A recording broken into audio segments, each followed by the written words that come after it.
Այս տեսանյութը քարոզիչներին է վերաբերվում։ Եթե ձեր քարոզչության մեջ հերմենևտիկա չկա, այսինքն թարգմանություն մեկնում, ապա աշխատեք դրա վրա։ Պետք է իմանաք լեզվական արգելքը, մշակութային արգելքը, աշխարհագրական արգելքը եւ պատմական արգելքը։ Եկեք հերթով ընթերցենք։ Առաջին լեզվական արգելք։ Լեզուն, որով գրվել է Աստվածաշունչը, ամենաակնհայտ դժվարությունն է ցանկացած մեկնողի համար։ Մենք պարտական ենք թարգմանիչներին, ովքեր մեզ համար հաղթահարել են լեզվական պատնեշը,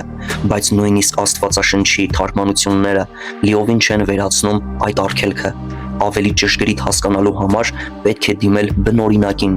Լեզվական արգելքներն են բառերի օգտագործումը, բառապաշարը, նրանց կապակցությունը միմյանց հետ եւ գրական ժանրը։ Երկրորդ մշակութային արգելք։ Աստված իրեն հայտնեց մշակույթի եւ մարդկանց սովորույթների միջոցով։ Աստված այնքան հզոր է, որ կարող է օգտագործել մարդկանց եւ նրանց մշակույթը իր կամքի կատարյալ հայտնության համար։ Ընկած մարդկանց անկատարությունը չի խանգարել նրան։ Եթե Աստված այդպես է հայտնել իրեն, ուրեմն նրա կամքը հասկանալու համար պետք է ճիշտ հասկանալ մշակույթը եւ կենսակերպը, որը նկարագրված է Աստվածաշնչում։ Սուրբ գրքի համատեքստի տգիտությունը հանգեցնում է սխալների, թեև Աստված որոշել է հայտնել իրեն մարդկային մշակույթի շրջանակներում, որ մեզ համար լինի շատ ավելի մատչելի եւ հասկանալի։ Այնուամենայնիվ դժվարություններ կան, որքան շատ է մեր մշակույթը տարբերվում աստվածաշնչյան մշակույթից, այնքան ավելի դժվար է մեզ հասկանալ Աստծո հայտնությունը, որը տրվել է այդ մշակույթում։ Օրինակ Մատթեոս 13-րդ գլուխ 1-ից 9-րդ խոսքը եւ սերմի տեսակը 3-րդ աշխարհագրական արգելք։ Աստվածաշնչյան աշխարհագրությունը բեմ է, որտեղ տեղի են ունենում Աստծո կողմից ծրագրված իրադարձություններ։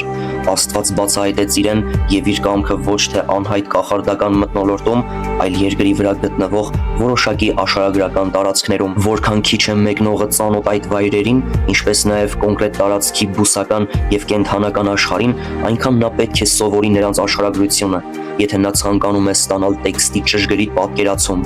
Կարևոր է եւ օգտակար հասկանալ, որ Աստված նախապատրաստել է կոնկրետ տարածք որոշակի կետում, որը նախատեսված էր հատուկ եւ համապատասխան արձագանք ունենալու համար։ Օրինակ, Հիսուսի ճանապարհորդությունը Սամարիայում, Հովհաննեսի ավետարան 4-րդ գլուխ 1-ից 43-րդ խոսքեր, 4-րդ պատմական արգելք։ Աստվածաշնչյան ժամանակները մեզանից դարեր առաջ են եղել, եւ այդ մեծ պատմական անդունդը դժվար է հաղթահարել։ Բարեխիղճ մեկնաբանը պետք է մի կողմ դնի ժամանակակից նախապաշարմունքները եւ մտքով վերադառնա Աստվածաշնչյան դարաշրջանի պատմական միջավայր։ Որպեսզի Աստվածաշնչի կիրառում գտնենք, մենք պետք է վերադառնանք մեր ժամանակի միջավայր, բայց մեկնաբանման ժամանակ հենման կետը պետք է լինի ոչ թե մեր աշխարհը, այլ Աստվածաշնչի հեղինակի աշխարհը։ Հերմենևտիկայի նպատակն է մեկնաբանողին տալ անհրաժեշտ գործիքներ, որպեսզի նա կարողանա հաղթահարել այս արգելքները եւ գտնի հեղինակի կողմից դրված Աստվածաշնչյան տեքստի իմաստը։